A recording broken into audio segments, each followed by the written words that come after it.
Welcome to the Nerd Party. It's not working. How long since you've cleaned the heads? The what? The heads. Do you have any alcohol? To drink? What? No, to clean it. Check the tracking.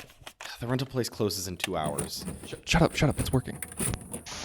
Time for a RetroPerspective.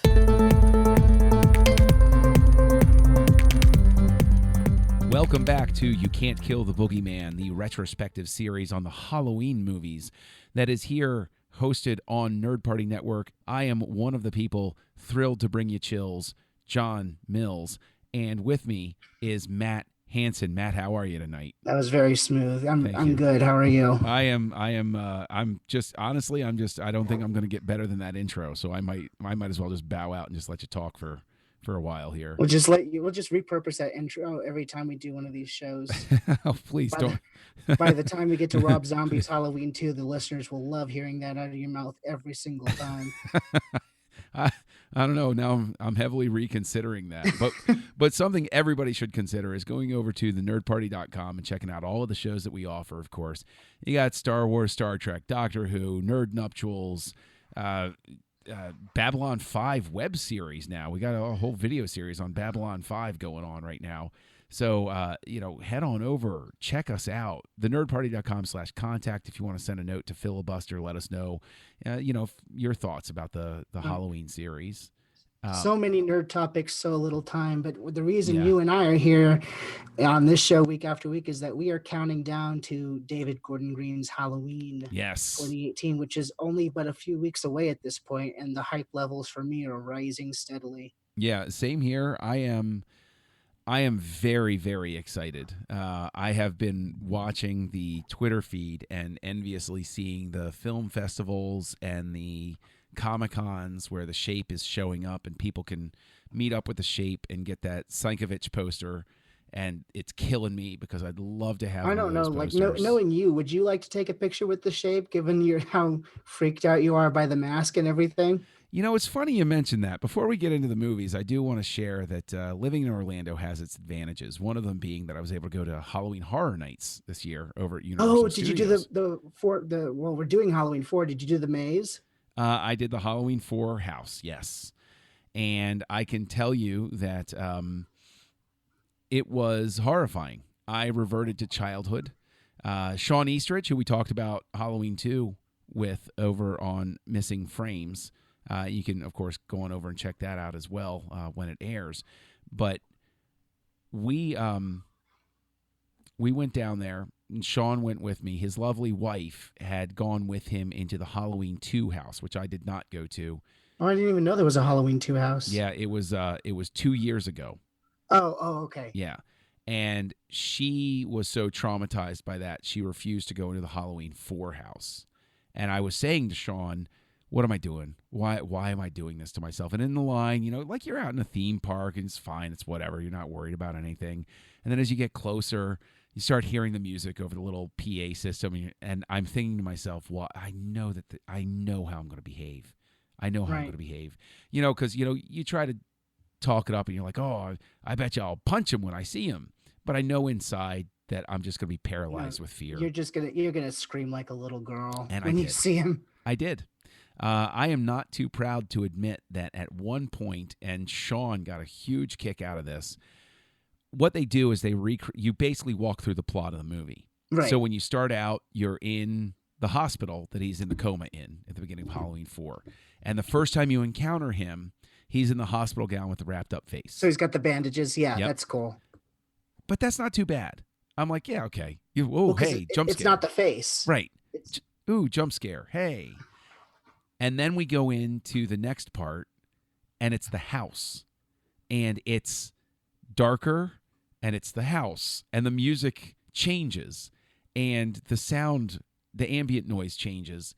We go along, and at one point, all that this person in the costume did, God bless them, I don't think they even had a knife in their hand or anything. They just walked out, and they were right next to me.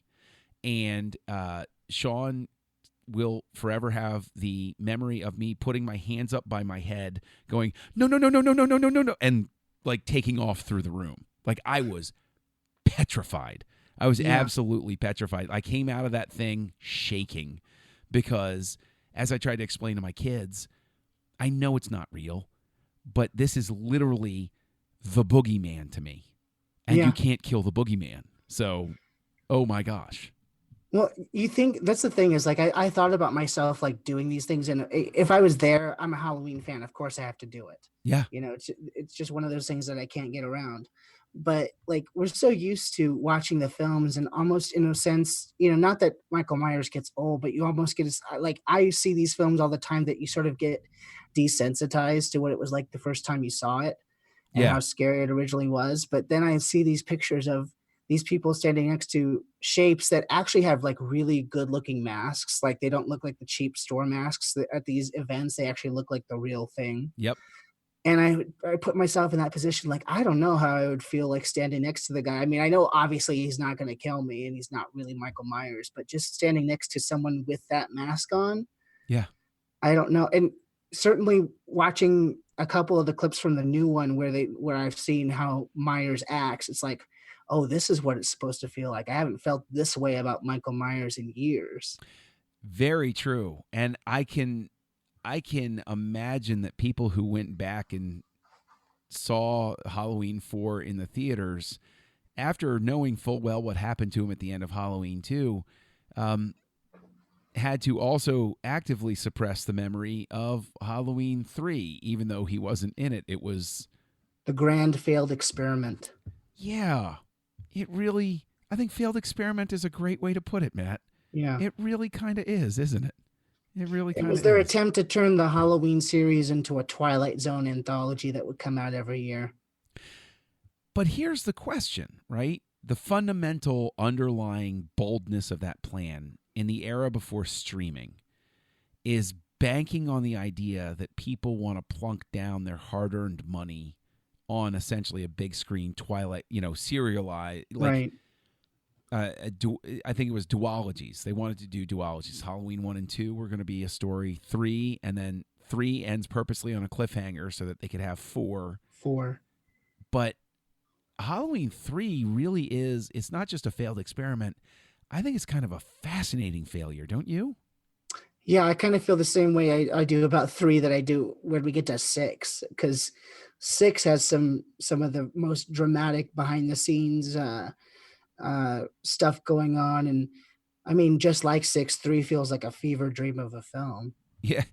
I give 6 more credit than 3, just because I think the producer's cut redeems 6. We'll be talking about that in a little bit. But 3, in all honesty, what's most fascinating about 3 for me is the fact that it feels like a pulpy trash novel from the 50s brought to life. It doesn't feel like it even belongs in the 80s. You know what it is, John? I have the best comparison that I can make is that Halloween 3 is one of the shorts from Creepshow extended into a full movie. Perfect. That is a spot on perfect characterization of it. It would work in a 20-minute segment. It does not work in an hour 30 segment. I think you're absolutely right. I think that's it, because there are some interesting things about it. There's the masks, which that scene where the kid gets turned into bugs. Spoilers. It's still creepy. Yeah, it's still a neat scene. It's cheesy fun to see bits of Stonehenge chipped off and hammered into the fact that they were able to chips. remove a bit of Stonehenge and then ship it overseas is hilarious. With nobody noticing. Ticky ticky ticky tick. It's like it's almost like you expect to see like a little Keystone Cops sort of thing. But then where did the stone go? So you're saying that the people patrolling Stonehenge were the cops from Part 5? Yes. Complete with their music? Yeah, the slide whistles. Yeah, well, since they were over across the Atlantic, maybe Yakety Sax was playing in the background. Yeah, I was going to say that the Benny Hill music was playing. Yeah, it's just a weird film. Yeah. There are certain things I like about it, but I honestly think though that time was certainly not their friend because in terms of marketing, because I really do think that not that it would have been like lauded as this horror classic, but if it was just called Season of the Witch, it may have done better. It wouldn't have had such a negative connotation to it. You really are kind of cheating people out of the fact that there is no Michael Myers in it by calling it Halloween 3. Completely agree. I completely agree. Even if you took the naming convention, you were like Season of the Witch, the Halloween saga, or something like that. But, or even if it was just Halloween : Season of the Witch. Right. The fact that you put that 3 on there means you expect it to follow 1 and 2. And I'm sure that tons of people walked out of it saying, F this movie. Michael Myers isn't even in it. And people saying, no, really? He's not in it? And then not bothering to go see it. Although I will say that as much as I have a cheesy affinity for it, because this is another movie, another one of the Halloween movies where my first encounter with it was on television, I tend to have the reaction of it that mirrors the end of the movie when I see it turn on. Turn it off. Turn it off. Turn it off. Yes. But, true to form, you can tell that the guys making the new 2018 film are real fans because you see a couple kids in that trailer walking around with the silver shamrock masks on. Yes, which is so glorious. It's so magnificently glorious to see that. I love that there is that nod. I mean, come on. Let's have fun with it. And, speaking of having fun with it, though, like that is something. And I know that I've said this before, but I think Halloween 3 and the fact that we then jump into Halloween 4 is I bang this drum, I toot this trumpet, however you want to put it. Horror movie fans are the gold standard of franchise fans. Because we can take our punches, we can take our disappointments, and then when the next one comes up, we go, this one's going to be it. We're gonna make this one work. We live in perpetual hope. Exactly. And speaking of perpetual hope, we wind up in Halloween 4, specifically the return of Michael Myers. I know. I mean, the thing is, so it's 6 years later. This is 88, so we're actually coming toward the end of the 80s slasher craze. Yeah. But so Halloween's coming back, and watching the marketing materials for this one, it's hilarious. Like, they underline the fact that, don't worry, Michael Myers is in this one. Right. We promise you the reason you want to pay to see this movie is going to happen. And it's funny, though, because this one is, I'm aware enough of the marketing by this point in my own life, and I was talking about this with a friend of mine, guy that I've known since high school, who's another huge Halloween fan. And he, like, I was down for it. It's the return of Michael Myers. Like, oh my gosh, it's him. It's him. Whereas his recollection of it is that he saw, 10 years ago, Michael Myers, yeah, they have a trailer where they actually like do a Texas Chainsaw like scroll at the beginning of it. Right. And he said his reaction was, didn't he blow up and burn at the end of the second one? And they really do take a, let's go ahead and well, call this it. is, this is, we'll say it right up front. This Halloween 4, we've now crossed into the supernatural. I would say also it's a soft reboot, sort of along the lines of The Force Awakens in concept, or Fast and Furious 4, where, to speak to your point about the supernatural, if you haven't watched Halloween 2 on video a lot, and keep in mind, like VHS doesn't become like a real home ownership thing until shortly before. Yeah, I guess Halloween the only way you 4. would have caught these, like if you were the regular viewers, I don't even think rental stores were very big at this time either. So I think you only caught it if you saw, like, they would put it on as the movie of the week on NBC or something like that. Right. Or, in the VHS market, the videotape market, it wasn't the Netflix market where I could get off of this call with you and go over to Netflix and say, I want to watch this. Oh, it's not on that. I want to go to Amazon Prime. Oh, it's on. Going to the video store was a thing. I know, and it was a gamble. It was a gamble in the sense that you had to hope that your movie was there and it wasn't checked out. Otherwise, you drove a long way for nothing. Right, and you might grab something else. You might not see Halloween 2 for years. And so they're able to get away because this is the setting of that age of being able to get away with this. But they're able to get away with saying, oh, no, he didn't burn. Well, I mean, he burned, but he didn't burn to death. He just got scars, and so we'll just Right. put some makeup on his hands, make sure you know. And he's in a Yeah, coma. that was a very small explosion at the end of 2. It wasn't. Right. It's not like half the hospital corridor blew up. Right, exactly. And you didn't see him. You might have seen him walk out, but implied is that somebody ran in with a fire extinguisher right after that shot of the mask. Afterward. Yeah, like they ran in. He's Right. okay. And somehow Donald Pleasance also didn't get his ashes scattered across Haddonfield. No, but he's got a few fun scars though. Yes. So it happened, but I mean, it's all good. He still looks like Donald Pleasance, even though at this point he should probably look like Freddy Krueger. That's true. Although the biggest question you could possibly have coming into Halloween 4 is, I can only imagine. Let's retcon it. Let's accept the retcon and say that Loomis survives and Michael Myers isn't dead. Do you see any situation where he doesn't somehow get into that hospital and put a bullet in his brain? Just like, what do I have to do? I can see him being at the point where he just finds a way in. He's in a coma. I'm going to cut his head off, and everything's going to be done.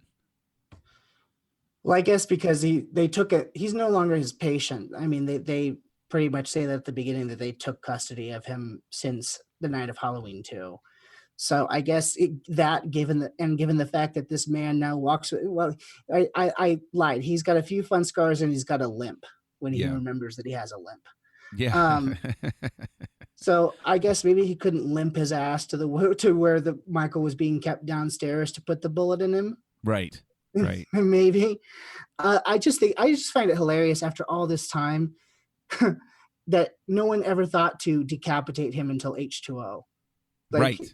Yes. Just the people in the film, you know what I mean? It's like nothing else is working. Let's just chop his head off. Let's dismember him. Right. Yeah, he would have to be one of the robots from Silver Shamrock to survive that. Yeah. But I will say, we're sitting here having fun. I think the movie starts off pretty darn good. Yeah, I do. This is the first Halloween where we don't start off with a zoom in on a jack-o'-lantern. Mm-hmm. But I do like it's kind of like this creepy fall vibe where you're just watching farms and you hear the blowing wind and it's 10 years later. And I think the opening to this where the two orderlies are going to the hospital to pick up Michael Myers is really effective.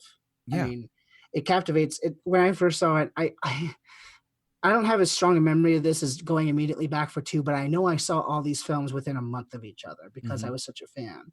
So it must have been shortly after I saw 2 that I went to 4. I skipped 3 because I had heard about 3. Good call. But I remember being drawn into this right away with this opening. Yeah, and I'm down with it, and I'm even down with where we eventually end up after he does the inevitable breakout, because of course somebody has to bring up his family and of course you have conversations like this. The bigger question is, why are they transferring him again? This is exactly what got you into trouble the last time. Right? And never mind the fact also that the hospital he's in, the thing that comes to mind, and especially having walked through the recreation in the haunted house, is it's sort of like Arkham Asylum, where when you think about it for a second, I thought he was doing. That's the thing is he's down buried in a steel cage area. Is I think he's doing fine just here. Let's keep him here. Right. There's no real need to move him. But it's also looking around, when you consider the surroundings, you think to yourself, wow, that I always thought that this would be a condemned hospital or something like that. It is. It's like going to Arkham Asylum. It's you'd never put somebody who needs help in a place like this. Well, that's the thing is that I think they're finally acknowledging, along with the supernatural thing. Yeah. They're acknowledging that, after the events of 1 and 2, this guy is beyond any kind of treatment. We just need to keep him locked up until he dies. Or we need to transfer him in an ambulance. One of the two. But I do like the way that they introduce this sort of psychic connection, because I'm a sucker for that as a plot device. I like that. That's the sort of thing that gets my buy-in, because I love that sort of stuff. Now, please elaborate psychic connection, because psychic connection comes in the next one, but what are you referring it to it here? Oh, her dream in the beginning. She has a dream about her Uncle Michael in the beginning. Is that a psychic connection, or is that just based on what she knew being around her mom? I always took it as a psychic connection because she can picture him, and she also, in that sequence, she sees him in the way that that we have, and she's never encountered him in her life. Right. So by the way, for the listeners, the she that we're referring to is Danielle Harris's Jamie Lloyd, who we find out in this film is Laurie Strode's daughter. Laurie and her husband are quote unquote dead. I say quote unquote because they retcon that in H2O. Yes. So Jamie Lee Curtis is out of the picture. She's off doing Fish Called Wanda at this point in 1988. Yeah, respectable stuff. Yeah. So we've got Danielle Harris, who I'll just say up front, I mean, if you listen to me on any podcast, you know of my lack of affinity for child actors, but I do think that as shaky as 4 can be, and especially as shaky as 5 can be, she's the one thing that's consistently good. She gives a great performance for a little, I think she said she was 10 or 11 at the time. Oh, she does. She gives a great performance. But it's interesting to me. You didn't take that opening as her having a psychic connection to him? I guess it makes sense when you put it that way. I don't know, what the opening is kind of weird past the point when he breaks out of the ambulance, because I mean, it's a nightmare sequence, but I didn't know where it was coming from, because they emphasize the psychic connection really heavily in 5 and the next ones. They don't really touch upon it here. It's left, I guess, to be implied, but I don't think I ever thought of it that way. Not that it doesn't make sense. Well, I still really, really like it. It's a really good shot when the lightning flashes and you see his reflection in the mirror as she walks by in the middle. I guess it does make more sense than, why would Laurie want to traumatize her daughter by talking about this guy right. to her? Yeah. Like, now here's a picture of him. And right. This is how he dressed. Although I guess nobody took a picture of him, did they? No, because isn't there a picture of him in the shoebox later? Yeah, but where would that picture have come from? I don't know. Maybe Laurie was given like the rest of her family's belongings after they uncover the fact that she's their daughter. Yeah. Well, I mean, the thing is, Danielle Harris, I think this is a really strong. You said it. When we talked about Halloween 2, they're shackled by this point to the family connection. And I just think that this is a very interesting way to go about it. And also to carry on this idea of the strong female lead. It's not just Danielle Harris, but she has, somebody with her, a protector sort of figure.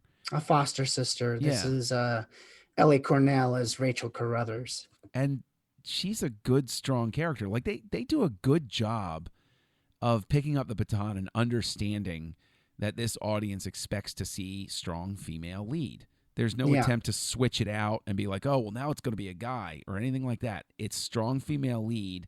And also by pairing her up with Rachel, making her survivability believable, because you're never going to buy that an 11-year-old gets away the same way that Laurie Strode did. Right. That it's going to be something where not she's without going help. Right. She's going to need help, and you can't just fall back on Loomis. Right. Loomis is going to come into play. Of course he is. Loomis is going to come into play, but like I keep saying, he's still injured. He doesn't have the strength that he did 10 years ago. So. Right. Well, of course, Michael has escaped, and murder ensues, and we're going along here, and we have the ratcheting tension, and we have the build, and then we have. I do like the scene very much where Loomis tracks him down at the gas station, and they just have that short little confrontation. Yeah. Don't go back to Haddonfield, that sort of thing. Yeah. No, that is good, and the thing is, I think that this is. For the flaws that there are in Halloween, this is solid. The script is good. I think that this is a really. I think that the thing that makes Halloween 4 despite whatever other issues there might be with execution, everything starts with a good script. And I think that there is a good script at the core of this film. And I think that's the reason why on my rewatches, I might nitpick the mask or I might nitpick the tactics. And, we'll get in deeper discussion about that. But I think that at the core, there is a good story here. There is a good cohesive story that makes sense from beginning to end. There's this is what I say about this film, like separating it from the slashers of its time, like the Friday the 13th and what have you, is that unlike those movies, this still has what you said, like a pretty cohesive story that evolves from the last sequel. But also, I mean, the difference between those franchises and this one, I've always maintained since part one, was that yes, there's gore, yes, there's violence, but these are actual characters and not just archetypes like they are in the other franchises. Yeah. And as long as they have that going for them, I think it's no coincidence that the films that have that going for them, specifically the strength of the characters, are the good ones, and the ones that don't are not the good ones. Yeah. And with the inclusion of people like Jamie and Rachel in this one, you still have people that you want to see survive. It's always the tipping point for the franchise when you start rooting for the killer. That's when you've jumped the shark. But here, I still care about Jamie, and I still care about Rachel and Dr. Loomis. Absolutely. I think you're spot on with that. Although I will say that I tend to turn on characters when they do dumb things in tense situations, like suddenly decide that this is the time to have sex. It really seems like that. I mean, that's just throwing. Does that happen in this film? Yes. Yeah. When? The blonde girl. They have sex before they come in. Is it before they come in? It's before they come in because she's like, my dad's coming, get dressed. And so they have no idea of the crisis that's going on. I thought they did. Why did I read it that they did? Am I just conflating it in my brain? Yeah, you might just be confused about the sequence of events. No, but they have sex, and then the sheriff arrives with Jamie and Rachel and Dr. Loomis. But wait a minute. Why am I thinking? Maybe it's just that you know what it is? It's that because the sequence of events, I know that there's trouble coming. That's probably getting transferred onto the characters. And you may have gotten confused too, because before Rachel and Jamie and Dr. Loomis and the sheriff come back to the house where they're having sex, Jamie and Rachel had already visited that house while they were trick-or-treating, and that's when she finds out that her boyfriend is cheating on her. Yeah. So you might just be confusing the two events. But no, I mean, I hear what you're saying in terms of like people just having sex at inappropriate times, but technically they did not know the crisis was going on when that was happening.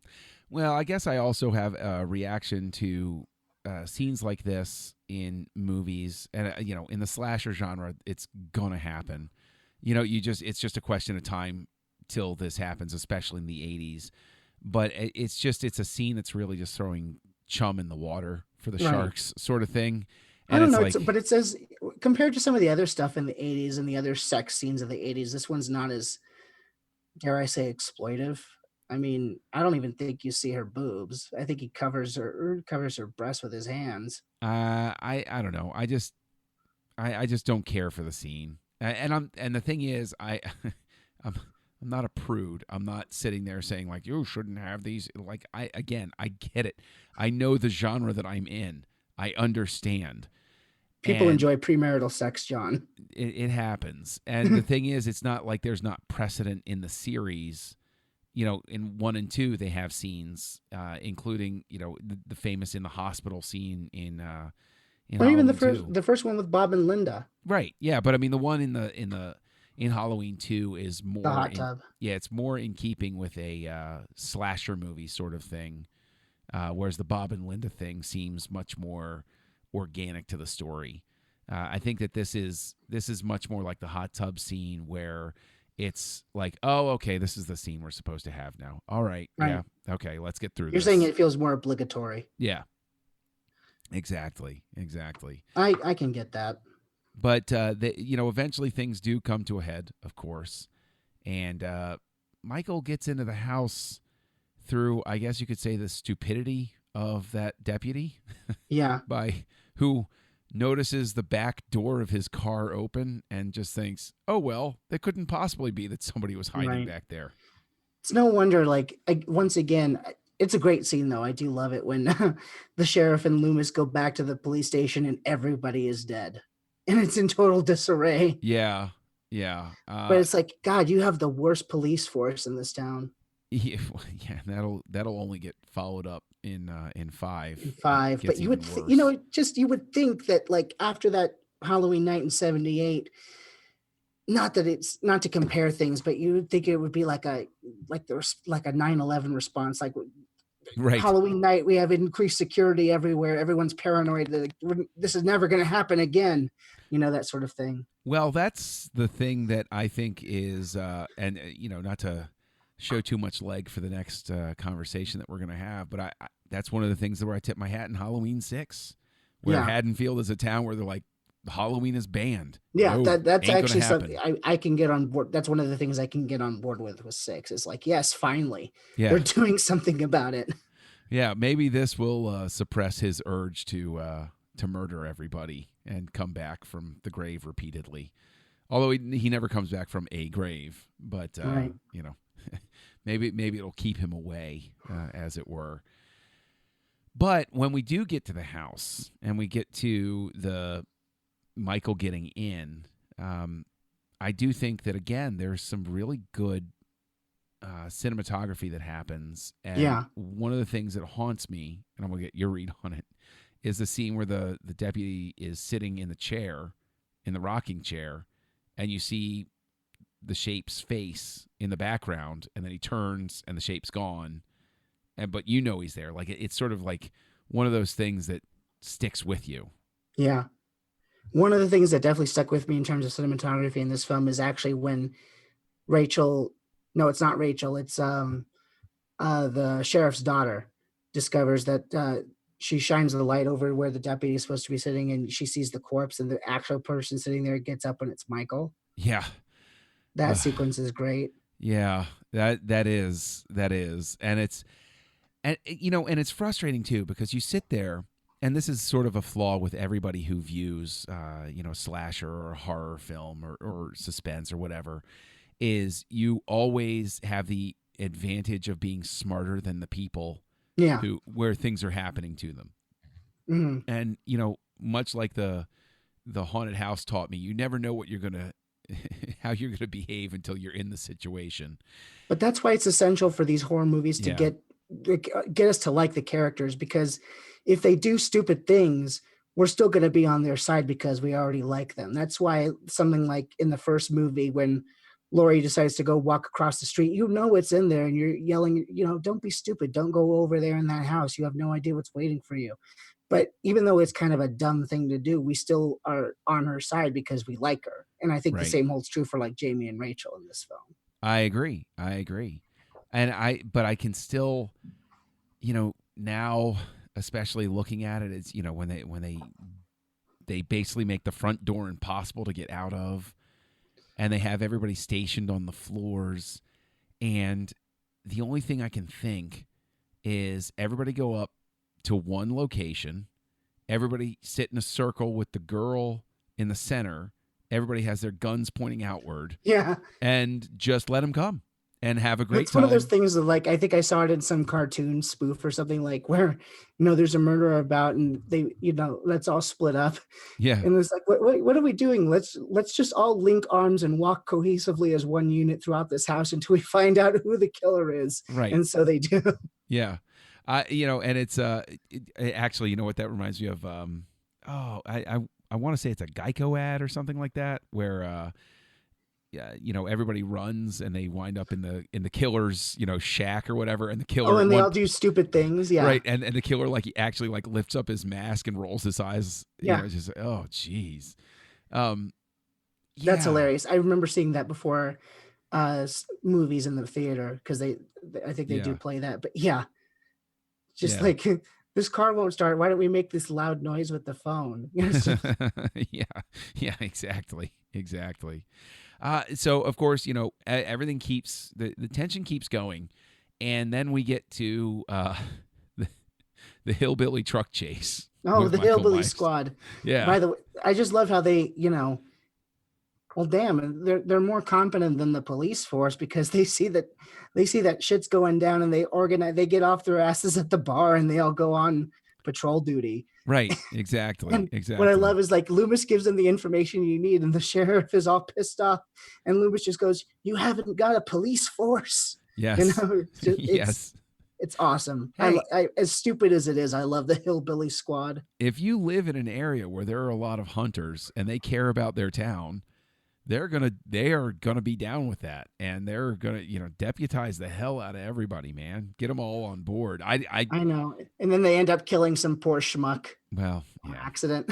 Well, hey, that's sort of a tradition in the Halloween franchise as well. Oh yeah, we didn't really talk about it. I guess we will on Missing Frames. Poor Ben Tramer. Yes. I mean, he had a date with Laurie all ready to go. Yeah. And now he's burnt to a crisp. Yeah, to the point where they need dental records. But that's definitely a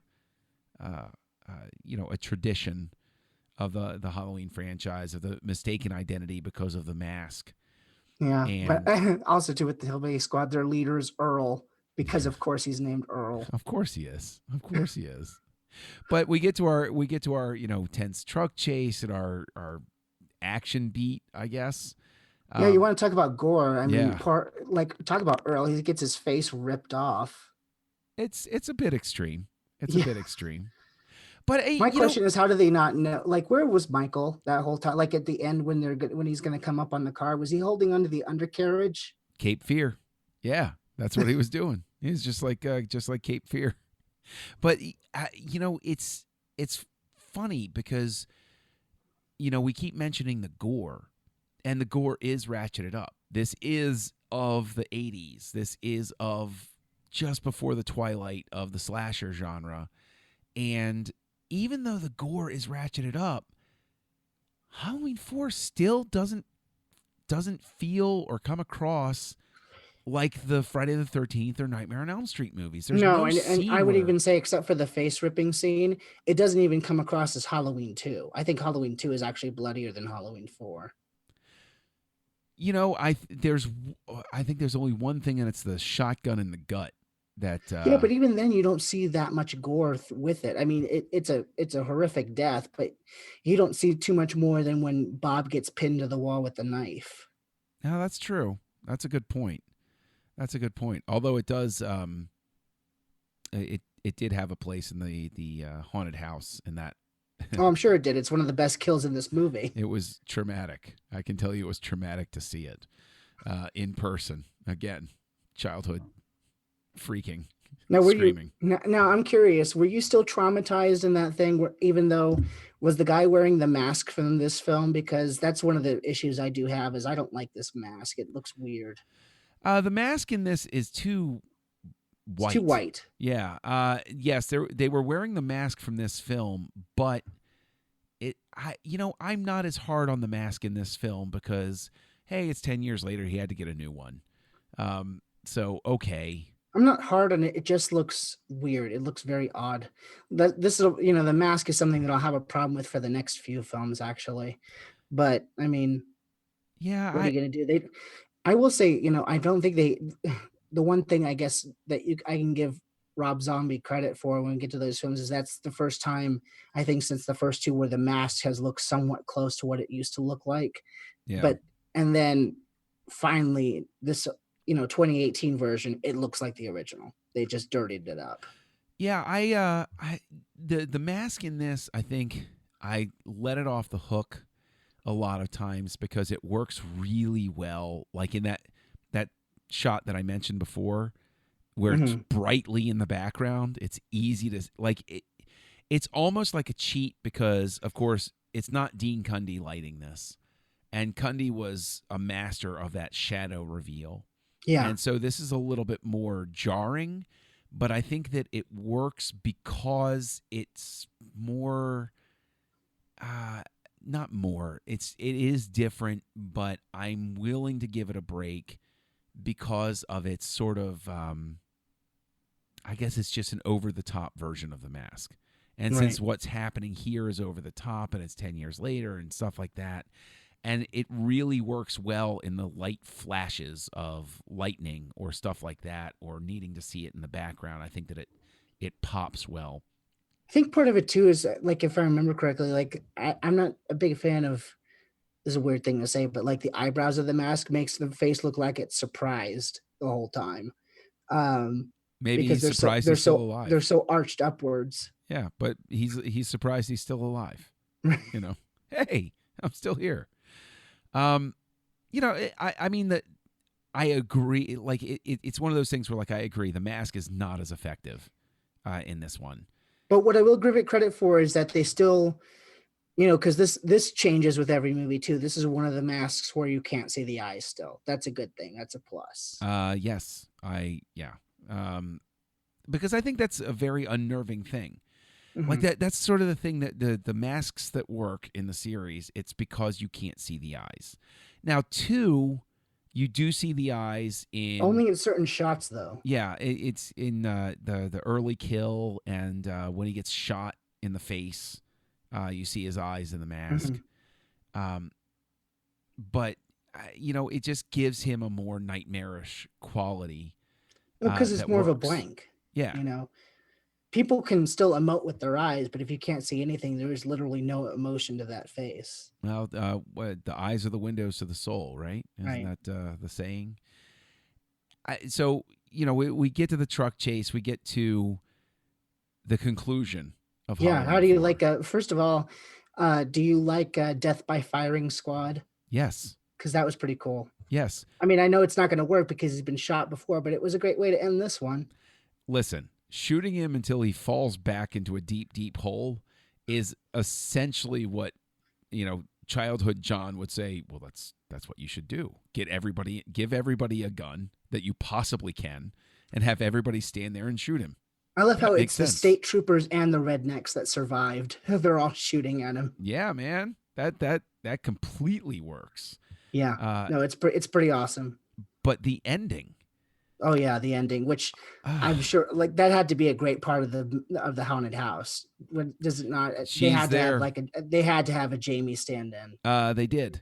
And they did I don't recall if it was a mannequin or not, but yes, Jamie was there with the mask. And actually one of the rooms you walked through had like a mannequin, Mm-hmm. I guess, that looked like a little girl dressed up like Jamie with her arms around her knees and her head buried down, and you could hear a little girl voice piped in through the speakers saying, "It's only a dream, it's only a dream." And then Michael came out of the corner, or the shape came out of the corner, and that was very thrilling. But yes, the ending to this, I think, speaks of a movie that we could have had that would have been amazing. Yeah, it speaks to an awesome part 5 that never got made. And it's heartbreaking because the end of this is so beautiful. And I think maybe that's why I interpret that first scene as a psychic connection. Right. For those of you who have never seen it, so basically the end is Michael gets killed, quote unquote, by firing squad. But before they do shoot him, you know, to hell, Jamie touches his hand at one point. Mm-hmm. And so when they go back home, they think, you know, everything's good. It's all over. We survived. The stepmother goes up to give Jamie a bath. And then you just see, like, they do the replication of the point of view scene from the first movie, the opening of the first movie. Mm-hmm. And you know, someone stabs the stepmother. And then Dr. Loomis comes around and has like a complete meltdown. This is when poor Loomis, I think, loses his mind for the rest of the series because his sanity is just broken. And you see Jamie there with the mask on with this like pair of scissors, and it's really creepy. And it ends on that cliffhanger. And it like I said, it promised a great sequel that we never got. Yeah, and I think it speaks as well to the fact that, again, this is another instance where that backbone is stronger than your typical slasher movie. For any other flaw that I might point out about this film, or that anybody else might point out, the core of it is strong, and it ends in a truly horrifying way that just opens up so many possibilities for what they could have done and what I expected them to do after Halloween 4. Right. I mean, after I saw this, I really was excited to see 5. You can imagine my disappointment. We'll talk about that next show. Yeah, there's definitely disappointment with 5. There is no question on that front. So, I think that 4 is not great, but it holds up. Like there are entries in this series where they can start out a little bit higher or a little bit lower and they fluctuate. 4 is one of those ones where it comes in and it sticks it. It's plateaued and it doesn't really change. My estimation of it doesn't vary greatly over time. Right. No, I agree. I think it's the word I use is this is solid. I think 2 is probably still the best sequel until this new one. And yeah, I just think this is a really competently made movie. It's well acted. It's for the most part well written, which is saying something because this was written amidst the writer's strike of '88. Mm-hmm. So, I mean, for the script to turn out as well as it did, I think it's a testament to it was a pretty good story to begin with. Yeah. So I'm very happy with Halloween 4. There are not too many more of the sequels that I actively love. I know that we differ on H2O. I like H2O, but it'll be fun to go back to that one because I think that one does have a great third act, but I also think it probably has not aged well. Yeah, as far as some of the sequels go, I mean, I can watch this one along with 2 and be totally satisfied and happy, except for the fact that it promises a great 5 that I never got. Yeah, it is. It is a shame. It is a shame. But, if anybody else wants to toss around some thoughts about Halloween 4 with you, where can they find you online? They can find me at mhanson0207 on Twitter. And you can find me on Twitter at KesselJunkie, KESSELJUNKIE. And you can find me here on the network co-hosting Aggressive Negotiations with Matthew Rushing as a little Star Wars podcast. And thank you for joining us for You Can't Kill the Boogeyman. Yes, that was a great talk on part 4. Join us next time when we talk about part 5 and the profound disappointment that John and I both had. But until that time, John, it was the Boogeyman. As a matter of fact, it was.